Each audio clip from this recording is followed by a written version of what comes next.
Hello, and welcome to the first official podcast of the Women's Workshop, hosted by yours truly. I'm Ella. I am an art graduate from the University of Leeds, and this is my co-host, Immi. Hi, I'm Immi Midi. I'm a self-producing musician, daughter of an art and design teacher.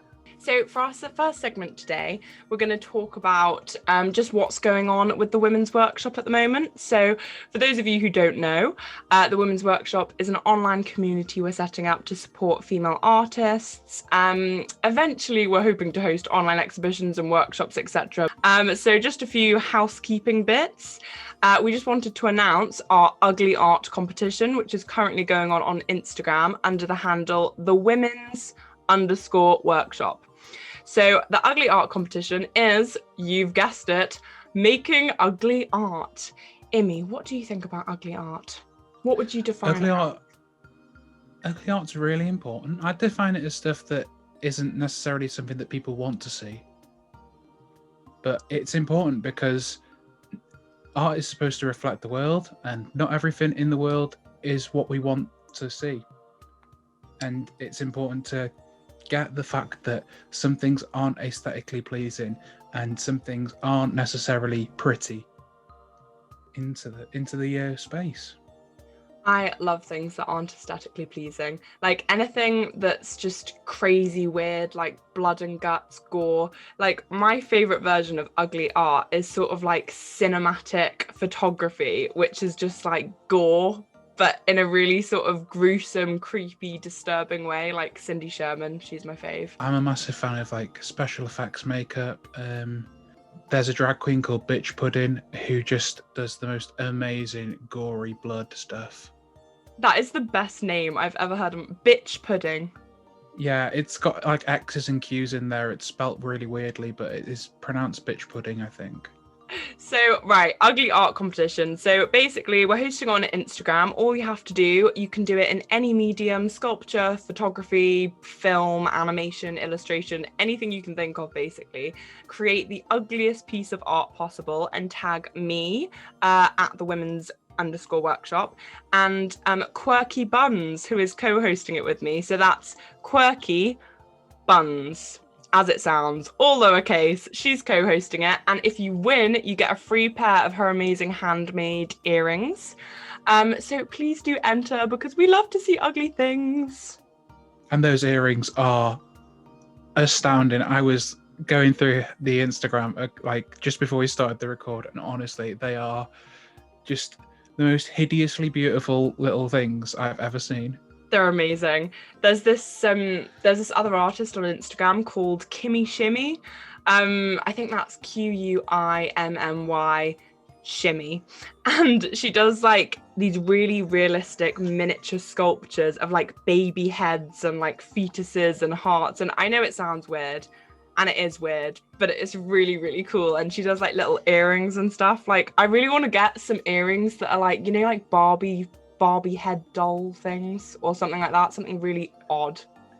So when I used to work in a world-renowned Leeds gay bar, there was somebody who used to come in that like had they looked like actual like bath toys, but they were, instead of like rubber ducks, they were like babies as earrings, and they were the most bizarre things I've ever seen.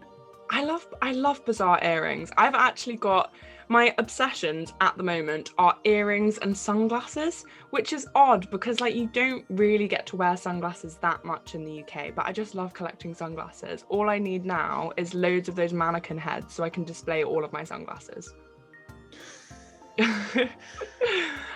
Right, so some more housekeeping before we go off on a tangent, which we're not going to do because we're sticking to a schedule, but we're also going with the flow. So basically, our upcoming podcasts that we've got are going to be with @Mystic Illustrations on Instagram, also known as Sasha Smith, who does these amazing illustrations, and we're going to be talking about tracing.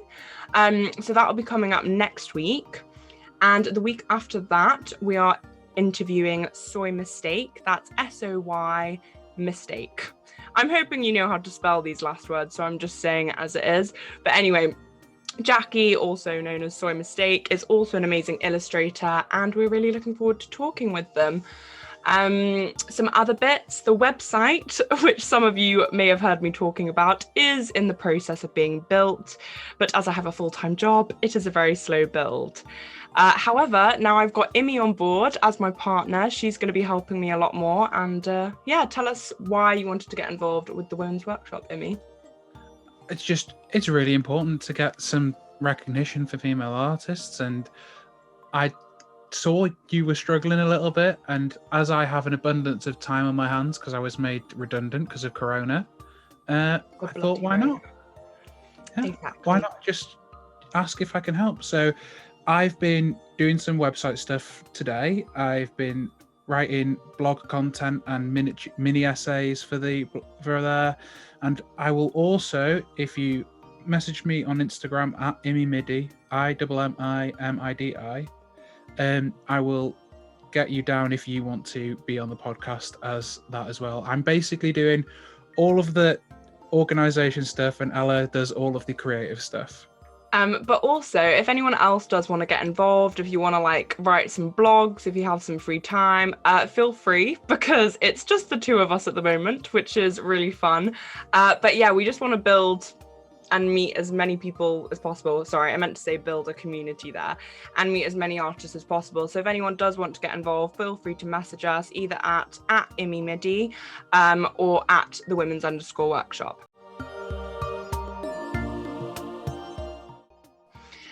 So today we will be interviewing an artist to get to know a little about them and their work. But seeing as we don't have our first official interview till next week, we shall be interviewing Immi, who is an artist in her own right. Yeah, I am a musician. I do all of the graphic design for my music.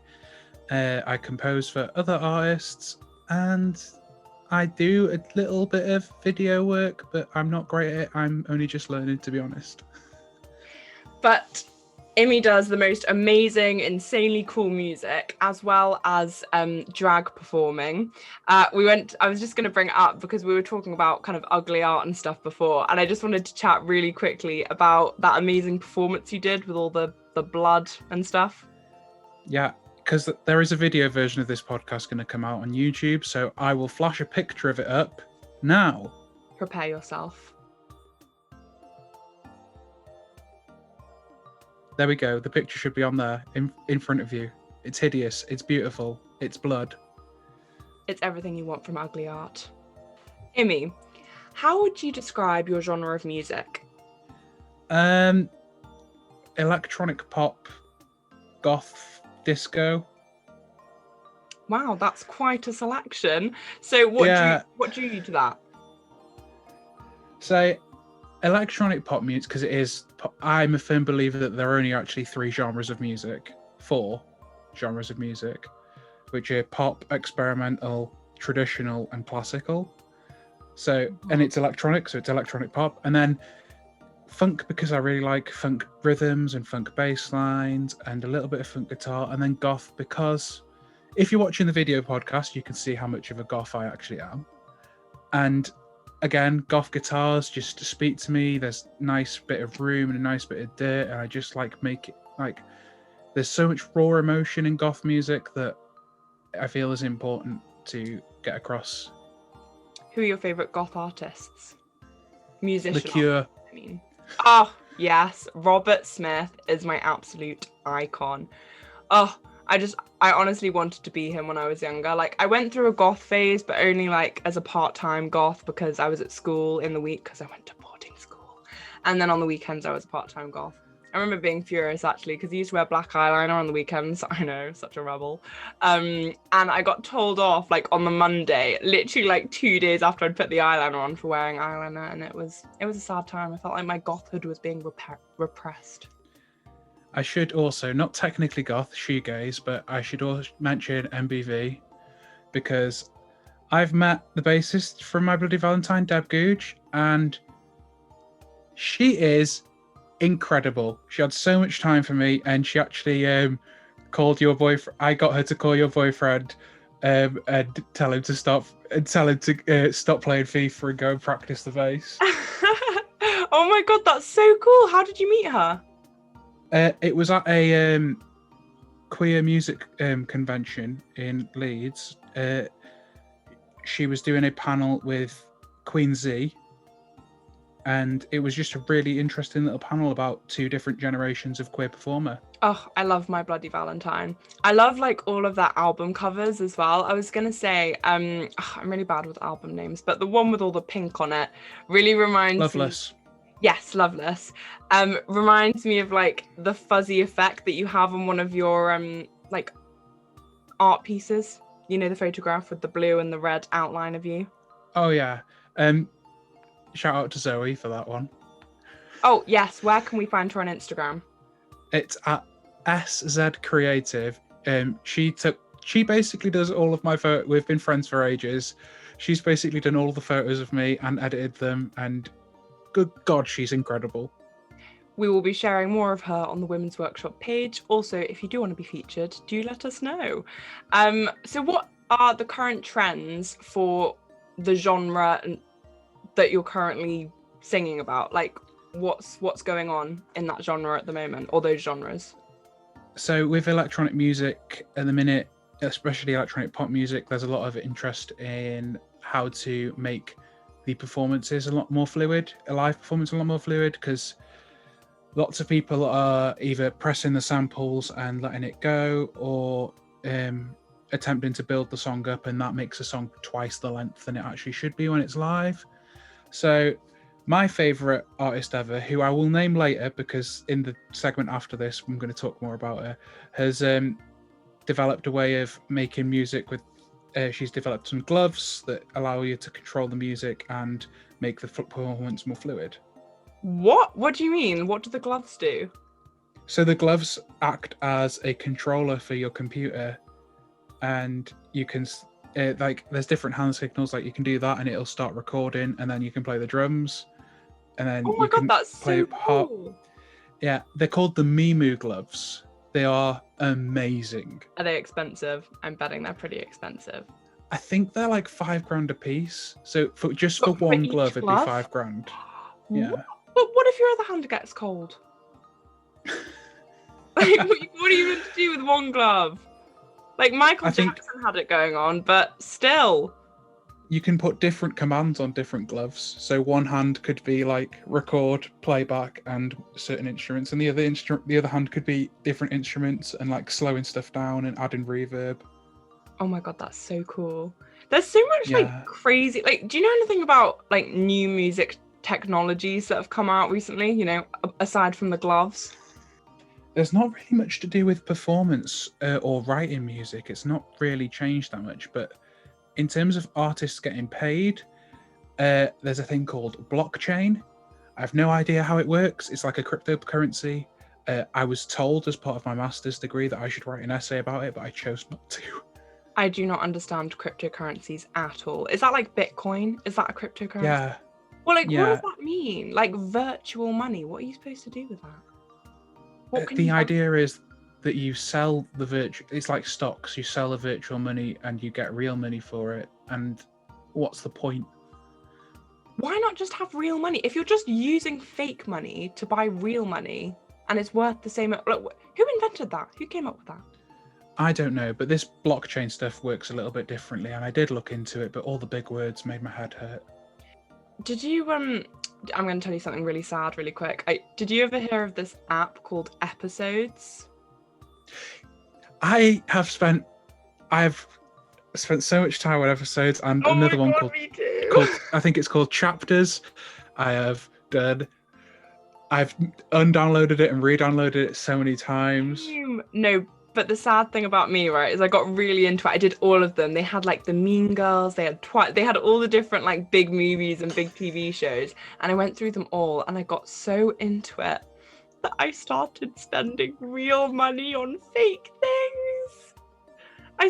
They'd be like, do you want to pay £2 to buy this like fake virtual dress? And I'd be like, oh my God, yes. And then if she bought that fake virtual dress, she would get the job that she was going for. And I was like, oh my God, totally worth it. But I literally ended up spending like £40 on fake things for my fake person.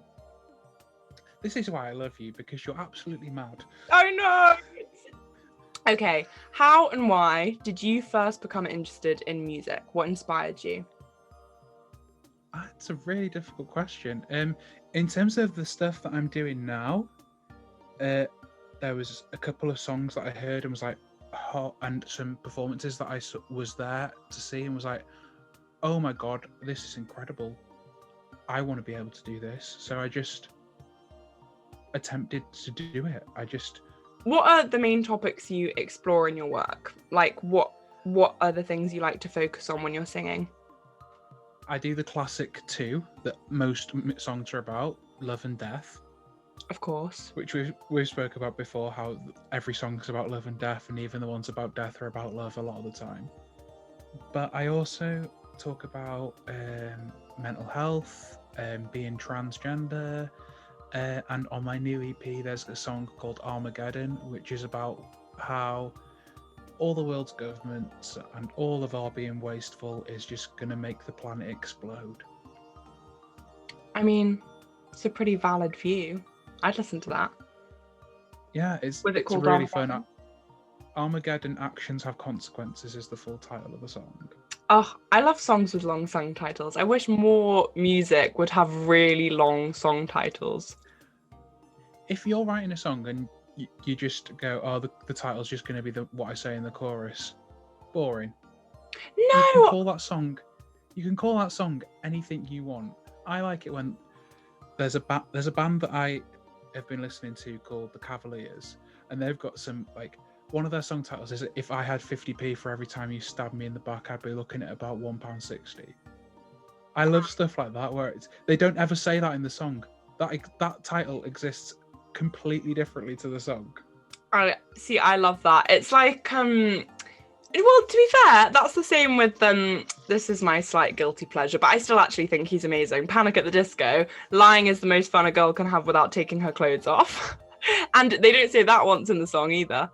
Anyway, so do you believe music to be an art medium, and why do you believe that? Absolutely, it's a performing art.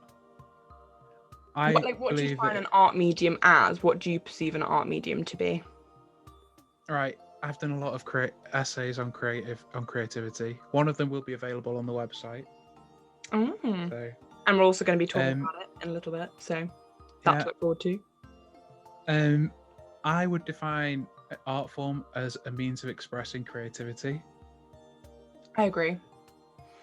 So, performing arts like acting and music and what have you, definitely arts. Though they differ a lot from more classical art forms, they are a means of expressing creativity. Do you think maybe some art forms are less appreciated or more appreciated than others, and why? We listen to music every day, we watch TV every day, but we don't go to galleries every day.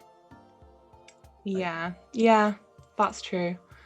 But I suppose there has been a sort of shift to like digital as well, though. So is viewing art online not?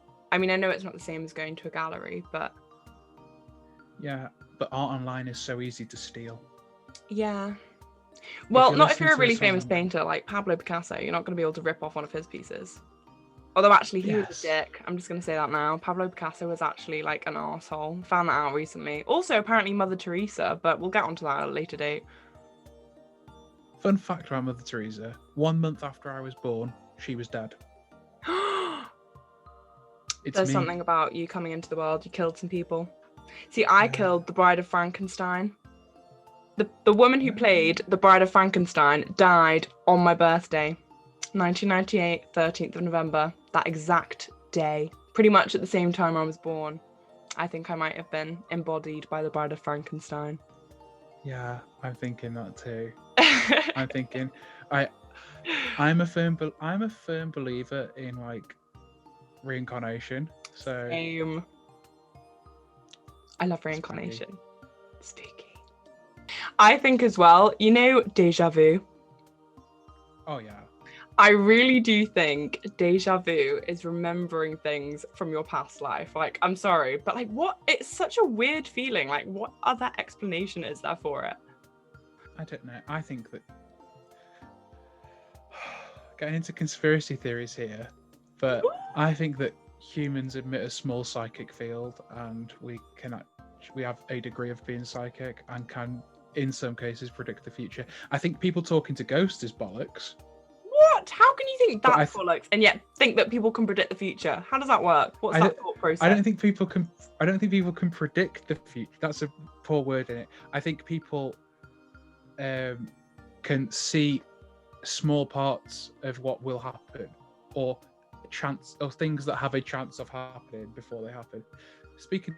I don't believe in ghosts, so that's why I think people speaking to ghosts is not real.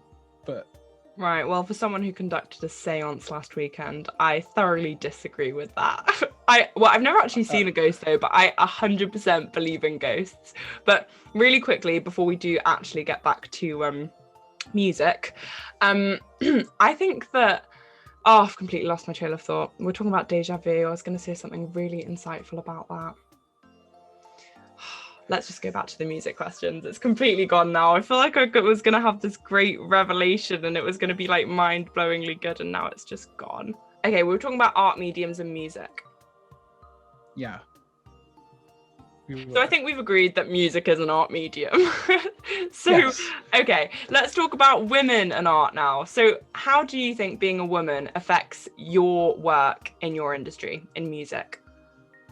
I think that there's outside of the top artists like Lady Gaga and Ariana Grande, there's a distinct lack of women in music education and in going into music industry and stuff. I've noticed since coming out as trans and living as my true self every day that it's suddenly become a lot harder to break through, and I don't know if that's because I'm trans or that's because I'm a woman. That's a question that I don't think anybody can answer. But during my undergraduate degree and my master's degree, there were not many women in the music courses at all. And I can't figure out why. Do you think it's something to do with, if girls aren't choosing to study music, do you think there's maybe like a social reason for that? Like maybe somehow very subtly we're told not to go into it, or I don't know. Well, we'll go into it in our big question at the end. In our big essay question, yeah. Okay, so we've established like there is a problem though, obviously, with not enough women being in the music industry.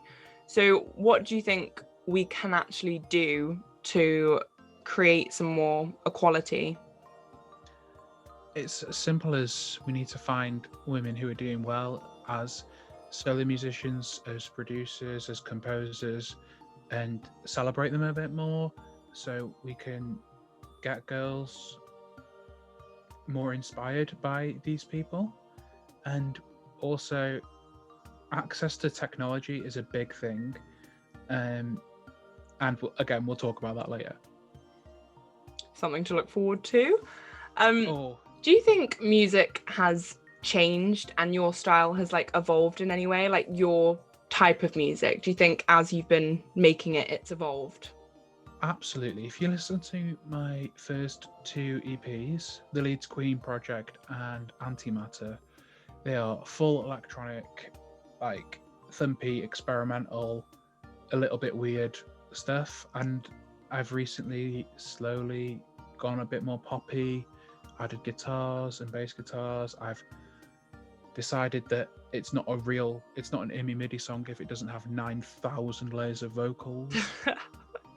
Do you prefer it? Like, do you prefer your music now to your music back then? Or do you like both? I like both, but you can tell that there's a point where I got happy. It was very, like, the stuff that I did before I drifted into pop is very dark and serious, and then this newer stuff that I'm doing is a lot lighter. There are some dark songs, but most of it, for the most part, it's light 80s pop nostalgia. Yeah.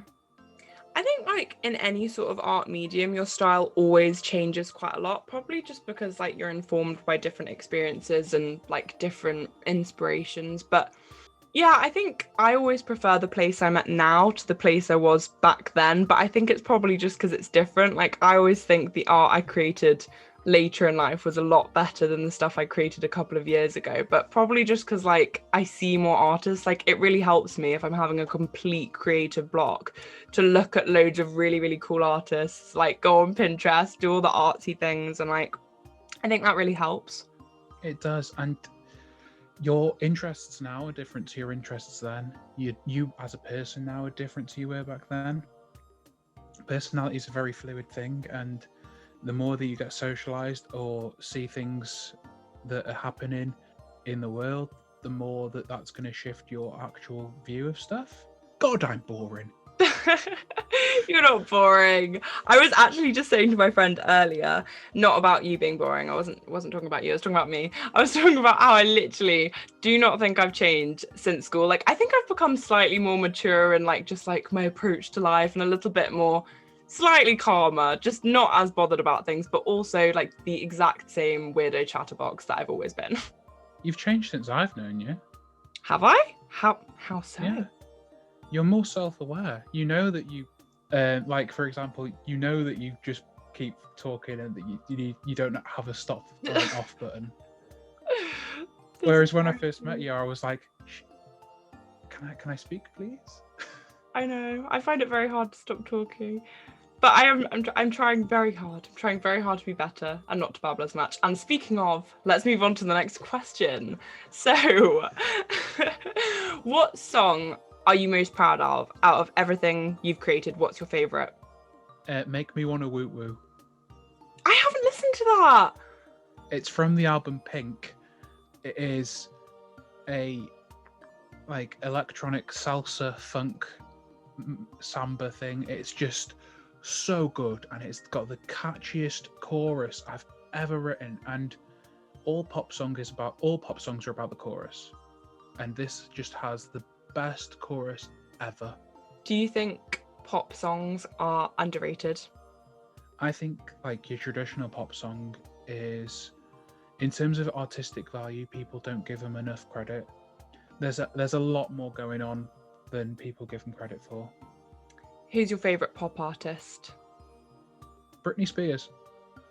It's between Britney Spears and Madonna. I just think that yeah, Madonna's a legend. Performance, self-awareness, and the fact that all of their songs, or at least for the most part, are fun, and they have a sense of fun.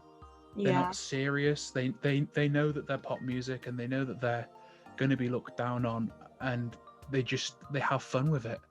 Yeah. I think I like both. I like the really happy music, but I also like my really depressing stuff. Like, my go-to sad girl listen was obviously like Lana Del Rey. I would just listen to her for ages, and I'd just be in my room like, oh my god, I'm such a sad girl, and I'd revel in it. Yeah, I mean, don't get me wrong, I like serious arty music too, but sometimes I just want to have some fun, and for me, there's no more fun I can have than just turning on Getting to the Groove by Madonna and just letting loose. Yeah. That song has so much energy, and it's just one of the most creative pieces of what a lot of people consider trash I've ever listened to. Well, it's like if you go to like a house party or something, like I remember having a house party and creating what I believe to be the best playlist of all time, but I put so much sad, slow stuff on there. I put on like Slow Dive, Cigarettes After Sex, like really like synthy, slow, and like no one wanted to listen to it because it was a party and they all just wanted to dance, which was fine because I did too, but I would have danced to sad, slow music. See, this is why I can't ever host a party, because my playlists are absolutely mad. Like my current playlist that's in my rotation, it goes like Taylor Swift, Biffy Clyro, and then all of a sudden it goes into like Cradle of Filth or some ridiculous hard gothy stuff. I love that though. I love variation. I'm very samey. I stick to my edgy art girl music, which is very sort of like, I don't know how to describe it Fiona other than Apple. Huh? Fiona Apple. I don't know Fiona That's- Apple. Oh, Fiona Should I Apple's know great. Fiona Apple? Yeah, definition of edgy art girl. Frankie Cosmos, Girlpool, Diet Sig, Phoebe Bridges as well has recently sort of become semi-edgy indie, but also a little bit poppy. But yeah, just like anything sort of slow and sad and like maybe sometimes a little bit shouty, I quite like, but not metal shouty though. Like I wish I could be a cool metal girl, but I can't listen to it. Anyway, who would you collab with if you could collab with any musician, like anyone, famous, not famous, friend, foe? Who would you do it with?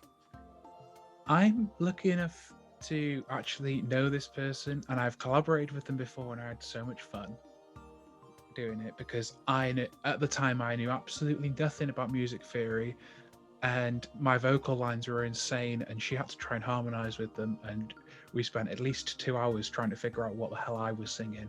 And it's a singer, songwriter, producer called Orla O'Dwyer. I can't remember her Instagram handle, but be somewhere. I will find it. I'll flash it up on screen now. There we go. Yeah, she's just amazing, and I absolutely adore her. Similar thing to you? Similar genre? No, she's like blues, jazz singer-songwriter, very like Etta Jamesy stuff.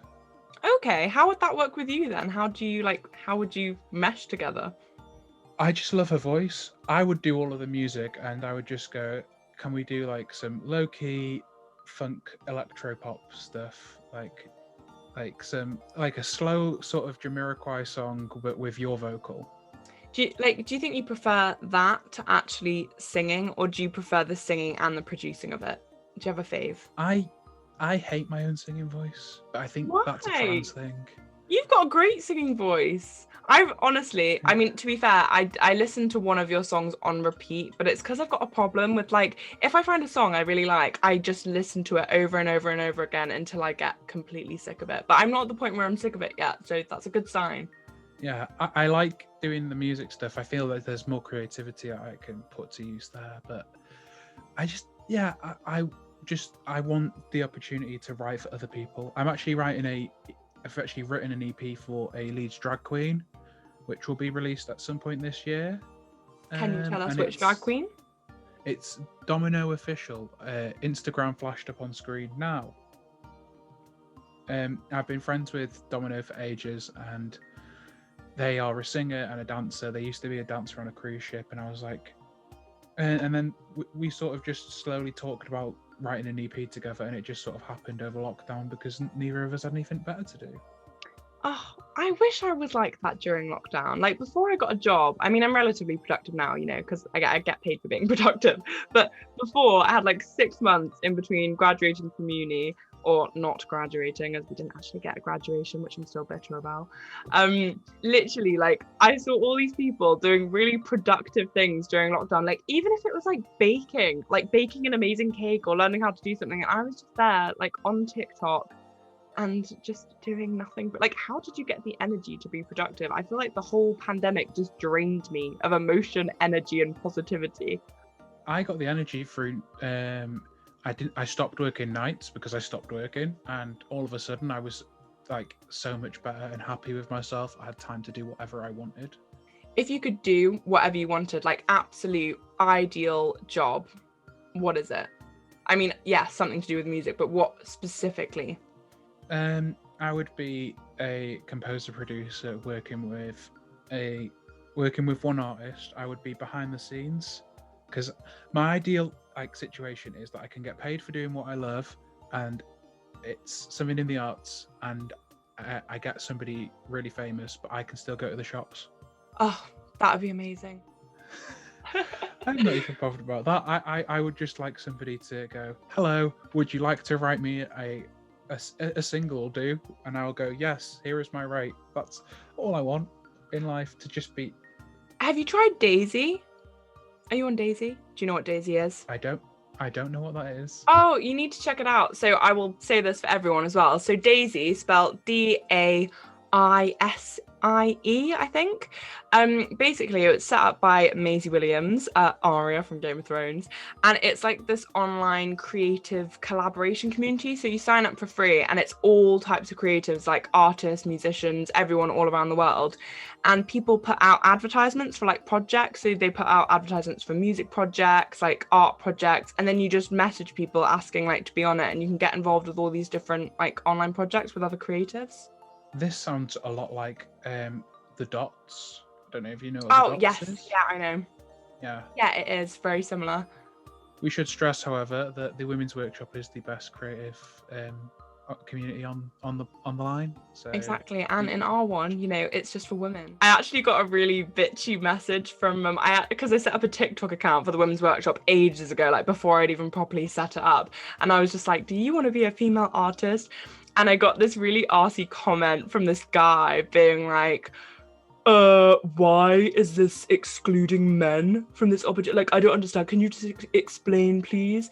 And I should have gone back to him with like a billion statistics because there's so many. Speaking of, if you want to find out about statistics about how women are underrepresented in the arts, theatre, music, painting, drawing, etc., there's a highlight on my Instagram story, the women's _ workshop, just in case, you know, you don't believe us, because the underrepresentation and the unappreciation is real.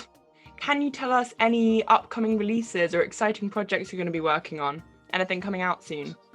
So, 31st of March, there will be a Bandcamp exclusive EP. It'll be a Bandcamp exclusive for a bit, and then it'll go on Spotify and Apple Music, called System Meltdown, spelled CISTEM Meltdown, because it's a play on the word cisgender. I see what you did there. Very clever. I'm funny. It will cost £5 on Bandcamp, but there will be a limited run of discount codes going on my Instagram for the month after. So from the 31st of March to the end of April. Did you have any like specific themes that you explored in the EP? Was there anything that inspired it, or is it sort of just a jumble of loads of creative ideas? So I wrote some songs. They all sounded really good, and they just needed to get out there. There's no specific theme other than I'm Immi Midi and here is my music.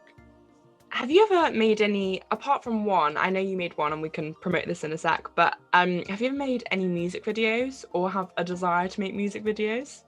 There are 2 music videos on my YouTube channel. One is for a song called Get Nothing From Lying, which is on Pink, and the other is for Why Don't We Play It Cool, which will be on System Meltdown, and is currently available as a single on Spotify. And it's also the fantastic Bipolar Abdul, the love of my life. It is a great music video and also a great song. That is the song I have been playing on repeat and will surely get sick of soon, because I am getting to the point where I have listened to it a little too much. Okay, I think it's time to move on to our Hall of Fame, which is where we discuss a woman chosen by Immi, our artist interviewee, and someone who's inspired her work. So would you like to tell us who you've chosen for this week? So if by now you looked up the Moo Gloves, you know who I'm talking about. It is the woman who I stole my name off, Imogen Heap. Now, I love this woman. I saw her live and I cried through the entire hour. I think it might have been 2 hours even. I'm surprised you had any water left in you. And salt. Yeah. You must have been very dry. I love her so much. She's got creativity, like especially if you see like all of her outfits, she hires local designers to hire all of her outfits for gigs. All of her backdrops are so incredible. All of the music is all written and performed by her, and then she goes into technology as well. I just love her to bits. And anybody who is interested in like music should definitely know who Imogen Heap is. Oh God, I don't know who Imogen Heap is. I mean, I do know her through you because you've talked about her a lot, but I haven't actually ever listened to her. So I'm probably quite a good person to interview you about this because I know nothing about her. So tell us about why you're interested in her, genre of music, just a bit about her. So genre of music, electronic pop music. Of course. I was a horrible little metalhead for most of my life, and then I heard Hide and Seek by Imogen Heap, and I was blown away by how amazing a song could be. Everybody will have heard Hide and Seek, and if they haven't heard it, they'll have heard Jason Derulo sample it. Oh, wait, how does it go? The mid-late section is the what you say, oh, that you only meant well. Oh no, that reminds me of Gossip Girl because they always used to play that in Gossip Girl whenever something dramatic happened. So I heard that song and was blown away by how much soul could be in a piece of music, and now I own every single one of her records. I bought her singles, I've seen her live. In fact, you might be able to see it. I have a signed ticket to one of her gigs behind me. I met her after the gig because I was crying throughout the whole thing.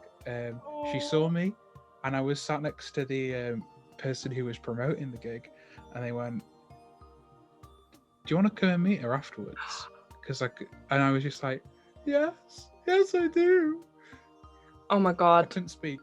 The first words I said to her were, "I'm Imogen too," and I felt like a complete idiot because I just had no other words in my body.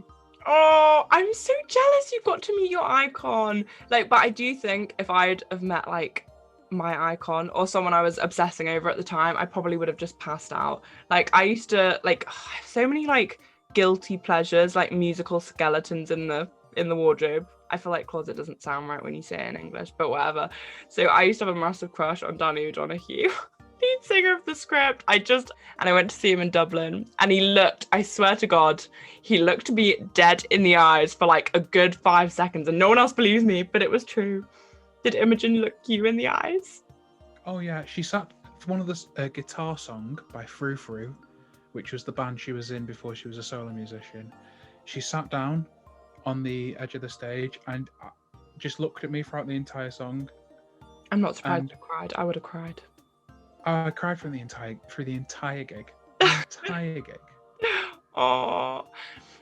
Do you think she's inspired your music and who you are as well? Definitely. I wouldn't be making electronic music. I probably wouldn't have gone for a degree in music and a master's in music because of her. I definitely wouldn't be called Imogen. And that's the biggest thing for me. She gave me my name. Whether she wanted to or not, she gave me my name.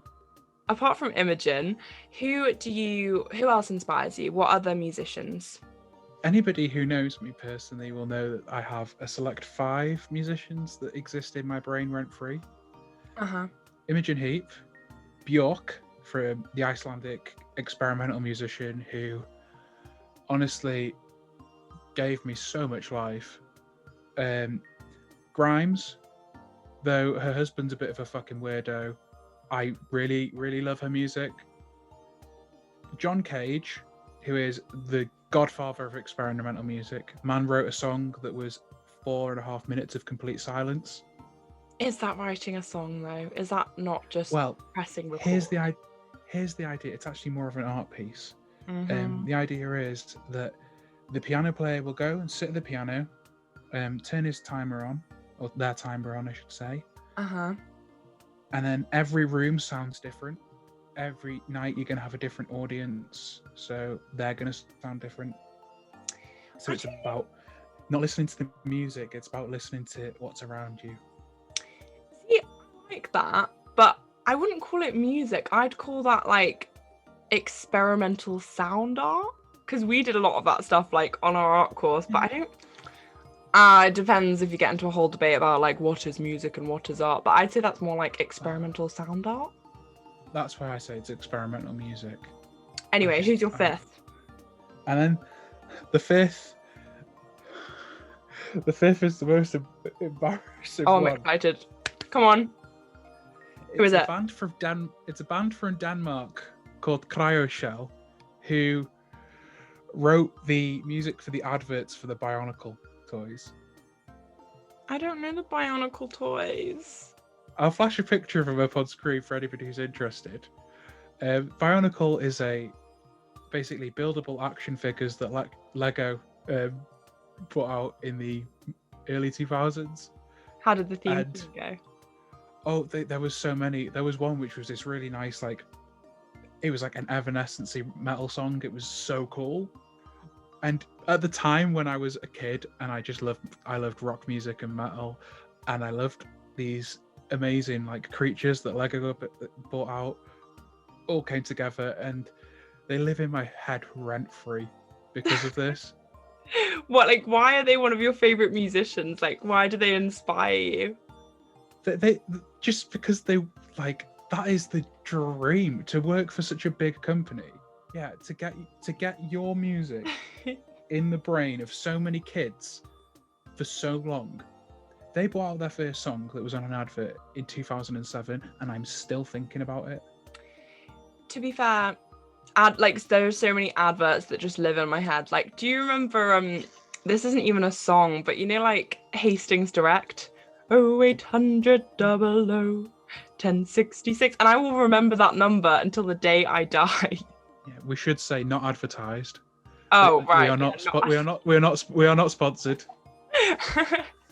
And also like the Mercedes one with the chickens. Did you watch that? Yeah, Down. there's one. I would think it was a Volvic one, and it was the babies roller skating, and it really fucking freaked me out. And I remember that as well. No, Evian, the water. Yes, no, I remember that. I feel like adverts are way less cool and creative though. Like if you look at adverts from the 80s, they were really creative, but also, to be fair, they were really creepy. There was a really creepy one with Ronald McDonald leading these two children into like a forest of candy. And I know it was all meant to be very innocent, but it was just a little bit suspect. You need to watch adverts for kid toys from the 90s and early 2000s, because they are like taking hardcore hallucinogenics. They are amazing. I wish they made adverts like that now. Like, adverts are so boring, especially the yogurt ones. It's just like a woman with nice skin smiling at the camera while she spoons a yogurt in front of her face. This yogurt can help you lose weight, or you don't need to lose weight. You look fine already. If you want to lose weight, that's up to you. See, I would buy that. Yogurt, do some X. Like the women who shave their legs and like, but they're already shaved. That's what annoys me the most about like Venus adverts. Like they're literally shaving smooth legs. What is the point? Right, okay. I think it's time for us to move on, unless you have any other inspirations, to our big question of the evening. Yeah, straight. We should say that any artists, any musicians that I have mentioned will be put on a playlist that on Spotify, and you'll be able to find that on our Instagram. Our big question of tonight is based on an essay that Immi wrote for uni, I'm guessing? It was for my master's degree. And it is titled Women in the Music Industry and Does Gender Affect Creativity and How? So you're the expert on this, so you can start us off. The short answer is no, gender doesn't affect creativity. No matter what gender you are capable of creative thought.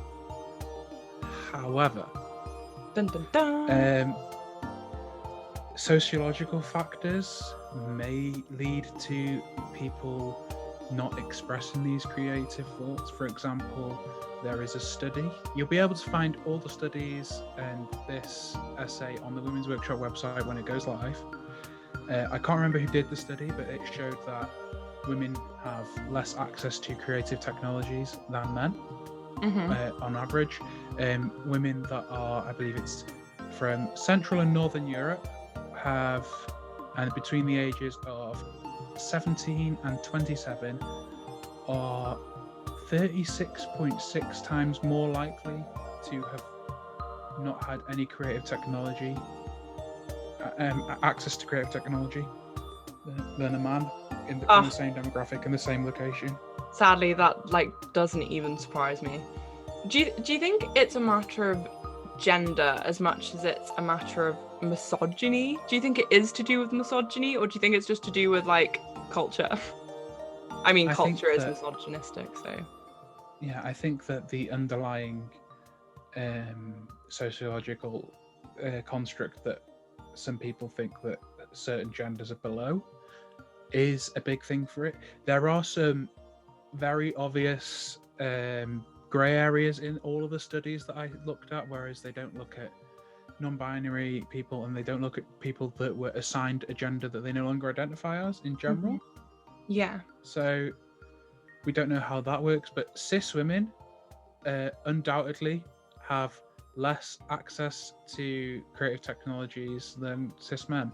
What do you think actually lies at the heart of like the misogynistic tendencies in the music industry though? Do you think it comes from the sort of big bosses in charge, or do you think it's more, I don't want to say like, I don't think this makes sense, but like systemic misogyny, like unintentional misogyny, or do you think it's someone enforcing their misogyny on others? I don't think that I think there's a view in the music industry that women tend to be singers and performers and that's it, and they don't write any of their own music, they don't do any of that stuff, and then when they go into a studio, a producer, who they all tend to be men. I did a music production course that was as a master's and an undergrad student. It was basically all men. They go in, they see the woman, they go, oh, singer, doesn't know dick about shit, just I'm gonna talk down to them and what have you. They don't know that woman may be, for example, a master's degree holder in music production and knows exactly what they want to do and how to do it, and they get talked down to for hours on end. Oh, I find it so frustrating. I just get so fucked off with the whole patriarchy. Like, why can't you just give women something? Like, what do you think is the solution to this problem? Like, what small steps can we take as individuals to make a change in the music industry for women? Like I said, a matter of finding those people, like, who work as producers and as songwriters, not as performers, to push forward and show to young girls that you can do this, you can do all these technical roles, and you can make money and have fun doing it. We need to find people like Imogen Heap, Bjork, Sophie, and say, look, these people are like you, and they are doing this, and that should have more, like, get more young people and girls in general thinking about the music industry and wanting to join it, which would make growth. And if there's more women in an area, or if there's more of any gender in an area, it's less likely for that gender to be talked down to, because when there's more of you, you'll be seen as an equal. It's so hard sometimes when you're very frustrated with the entire system that's sort of built not to serve you. Like, this is what I think when I'm rambling on about feministy things, but like, it's always educating women to like protect themselves and defend themselves and change themselves to fit the society that has been built for men. And that's what frustrates me so much, because I'm like, why should we, like, can't society adapt for us, like, so we can all live here rather than us having to adapt for society? Yeah, it's really frustrating. Since coming out, I have been the victim of quite a lot of sexism. Well, yeah, misogyny. Somethingism. It's probably so easy for men to realise that they're doing a bad thing. No, I know. I think that's the problem. It's so subtle. Everything we believe is so subtly ingrained in you that you wouldn't even know that saying something or doing something like to a woman was not necessarily offensive. It's like stuff like men expecting women to like be nice and polite and smiley all the time. It's the same sort of concept. It's like, if there's like a woman in a position of power, like working in an office or whatever, she's often sort of referred to as like bossy or like the bitch boss, or like, but she just acts in the same way as a man acts in that position, like in order to survive in that industry, and yet they get treated completely differently to how a man is treated, despite acting the exact same, just being assertive and telling people what they want. Yeah, we should start calling motherfuckers out when they say when they try and control your language and your being and your, like, how you act and your personality. We should say, no, I am not finished if we get interrupted. We should start calling people out and telling people where they are wrong. And it's fighting fire with fire, and it's probably not a good thing, but it's probably the best thing that we can do at the minute. I think it's easier when you've got sort of people behind you, or you're with someone who can stand up with you, because I find it hard to be assertive because I'm such a people pleaser, like super polite. Like I just don't know how to, if someone says something that I'm slightly uncomfortable with, or like I'm happy to disagree with people and have debates with someone, but if someone says something to me, for example, which I find is like talking down to me or patronizing or whatever, I just don't say anything because I just don't feel strong enough. And I feel like just my internal, I was talking to my mum about this. I think women are taught to be very polite and sort of like you have to please people. And I think so it doesn't come naturally because it's not been taught to us naturally that we should just be assertive and be like, no, I want this, even though that's so much easier. Which is why I think a lot of cisgender heterosexual women like yourself, you should take a look at what lesbians and trans women do whenever they are given abuse for being lesbian or trans or a woman. They go, no, this is why you're wrong. You need to start getting aggressive because for a lot of men, that's what they understand. I know, but I'm not an aggressive person. But I find it easier to stand up for someone else than I do to stand up for myself, I think. Yeah. I like to I should say, don't get aggressive, obviously, but you need to be assertive. Assertive. It's a good word. Yeah. Assertive. And if you struggle, like Ella, to stand up for yourself, but better for standing up for other people, don't think of it as standing up for yourself. If you are being the victim of misogyny, you need to take it upon yourself to stand up for any other woman that this person who is being misogynistic does this to. Yeah. You need to think of it as need to think of it more pragmatically than individualistic. Like I said, Jesus Christ, I'm boring. You're not boring. You're informative and feministic. It's the best way to be, and that's what this is about. Just last thing before we will stop, but I think it's also about unpicking the things you've been taught, which you've grown up to now realize are not right. Like, for example, catcalling. When I was younger, I didn't really understand, I used to get catcalled walking into town all the time, and I used to feel happy that I had been catcalled because I felt validated and that I was pretty. And now when someone catcalls me, I'm like, who the fuck are you looking at? You don't have the right to sexualize and objectify me. Just fuck off in your big white van with all your builder friends. And I know that's a stereotype, but most of the people who have catcalled me have been men in white vans. Just saying. Yeah, that's happened to me a lot in nightclubs where I'm quite a quiet person in a nightclub. I prefer to sit down than dance. So I'll be sat down on my own and somebody will come and sit next to me and start talking to me, and I will be visibly uncomfortable because I do not want them to be near me. And I'm just, at the time I was like, at a time I should say, I was like, oh, this person wants to talk to me. This is a good thing. I am accepted. I am attractive. I feel validated as a woman. And now it's just like, oh my God, I was in so much danger because I just was visibly uncomfortable, but they weren't going away. They couldn't see past a woman to somebody who was frightened.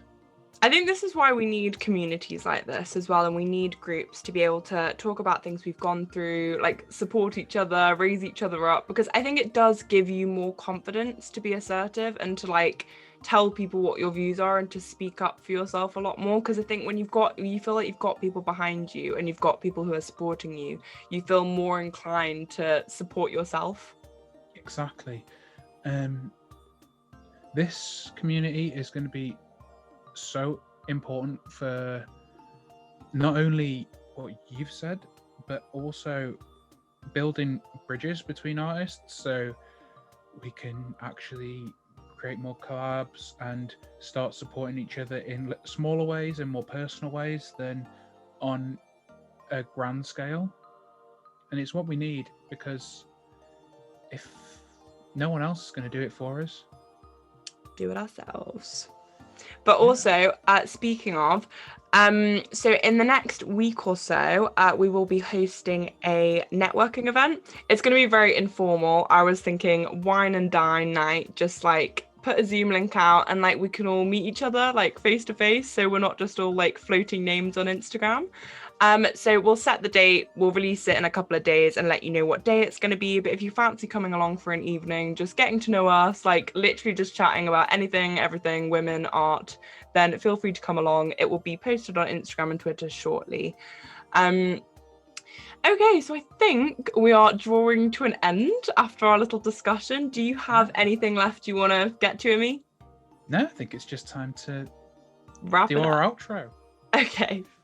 Right, so in this podcast we have talked about how gender does not affect creativity, but fucking misogyny does. So I mean, it's pretty simplistic in a way, but also fuck the fucking patriarchy, and that is the basic takeaway here. We've also mentioned our ugly art competition on Instagram, the women's_workshop, and our networking event, which we'll be talking about soon. And Immi, if you just like to one more time promote yourself and where people can find your music. Absolutely. So on Instagram and Twitter, it's at Immi Midi. You can find me on Spotify, Apple Music, or the streaming lot, and on Bandcamp, just look for Immi Midi. Just literally search it. No one else has that name. No one else is dumb enough to have that name. I'm also running the Twitter profile for the Women's Workshop, which is at womenswork_shop. You'll be able to find loads of blogs and essays that I write on the website when that eventually goes live. And also, I did mention it, this podcast will be available on YouTube. We'll be giving weekly content on YouTube and on TikTok too. Right, okay, well thank you everyone so much for listening, and we hope we provided you with some valuable discussion, and we'll see you next week with Mystic Illustrations, i.e. Sasha Smith. So we look forward to talking to you, Sasha, and goodbye. Goodbye.